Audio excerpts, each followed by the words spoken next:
ஆண்டவராக இயேசுவின் நாமத்தில் மீண்டுமாக உங்களை வாழ்த்துகிறேன். பாருங்க, யோபு 19:25 என் மீட்பர் உயிரோடு இருக்கிறார் என்று சொல்லுகிறார். I know that my redeemer lives. என் மீட்பர் உயிரோடு இருக்கிறார். இது யோபுடைய ஆணித்தரமான நம்பிக்கையா இருந்தது. தனக்கு எதிராய் வந்த ஜனங்கள், தன்னோடு இருந்த குடும்பத்தின் மக்கள், தான் நேசித்த காரியங்கள், தன்னுடைய குடும்பம், தன்னுடைய சொத்து சுகங்கள் எல்லாவற்றையும் இழந்தாலும் கூட இந்த யோபுடைய வாழ்க்கையில ஒரு நம்பிக்கை இருந்துச்சு. என் மீட்பர் உயிரோடு இருக்கிறார். நான் ஏன் கவலைப்படணும்? அவர் தான் கொடுத்தாரு, அவர் எடுத்துட்டாரு, அவருக்கு தெரியும், அவர் கைவிட மாட்டாரு. எத்தனை பாடுகளிலே இந்த யோபுடைய நம்பிக்கை விலையேற பெற்றது. நம்மளால் அப்படி இருக்க முடியாது.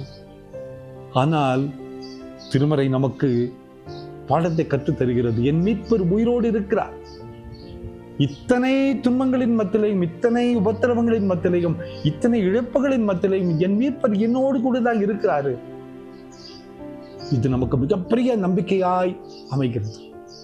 ஒருவேளை இந்த காலை நேரத்துல சுத்திலும் பிரச்சனை இல்லை. ஒரு சகோதரி சந்தித்த அவங்க சொன்னாங்க, ஐயா, என் வாழ்க்கை 65 வயதை தாண்டிட்டேன், ஒரு நாள் கூட நிம்மதியா சந்தோஷமா இருந்ததே இல்லையான்னு. ஆனா ஃபர்ஸ்ட் டைருக்கு உட்கார்ந்துருந்தாங்க. சரிம்மா, தைரியமா இருக்க, ஆண்டவர் நடத்துவார். ஒரு சின்ன சந்தோஷம் வந்தாலும் அடுத்த நிமிஷம் ஒரு துக்கம் வந்துருயா. இதான் என்னுடைய வாழ்க்கை. நான் எனக்குள்ள ஒரு நம்பிக்கை, இந்த ஆண்டவர் கைவிட மாட்டார் என்று சொல்லிதான் இன்னைக்கு இங்க அமர்ந்திருக்கிறேன் என்று சொன்னாங்க.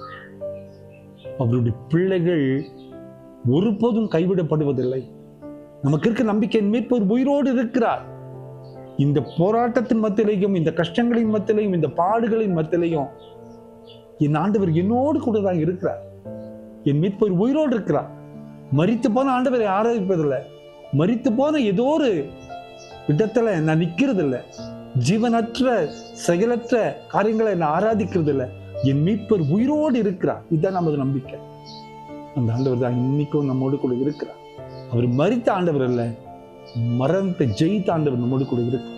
இந்த நம்பிக்கையோடு இந்த புதிய நாளை ஆரம்பிப்போம். அவர் தருகிற ஆசீர்வாதங்களை அப்படியே சுதந்திரித்துக் கொள்வோம். கவலைப்படாதிருங்கள், நம் மீட்பர் உயிரோடு இருக்கிறார். ஜெபம். அன்பின் ஆண்டவரே, இந்த காலை நேரத்துல நீரங்களுக்கு தந்த இந்த நம்பிக்கையுள்ள வார்த்தைகளுக்காக துதிக்கிறப்பா. இந்த செய்தி எங்களுடைய வாழ்க்கையில மிகப்பெரிய மாற்றத்தை உண்டு பண்ணி கொண்டிருப்பதற்காக நன்றி. என் மீட்பர் உயிரோடு இருக்கிறார், கைவிட மாட்டீரப்பா. பிறந்த நாளையும் திருமண நாளையும் நினைவு கூறுகிற ஒவ்வொரு பிள்ளைகளுடைய வாழ்க்கையில உங்களுடைய சமாதானம் கூட இருக்க கஞ்சம் பொறுப்படுத்திக் கொள்ளுங்கப்பா. இந்த நாள் முழுவதும் உங்களுடைய பிரசனம் எங்களை தாங்கட்டும். இயேசுவின் மூலம் ஜெபங்களும் எங்கள் நல்ல பிதாவே. ஆமென், ஆமென், ஆமென்.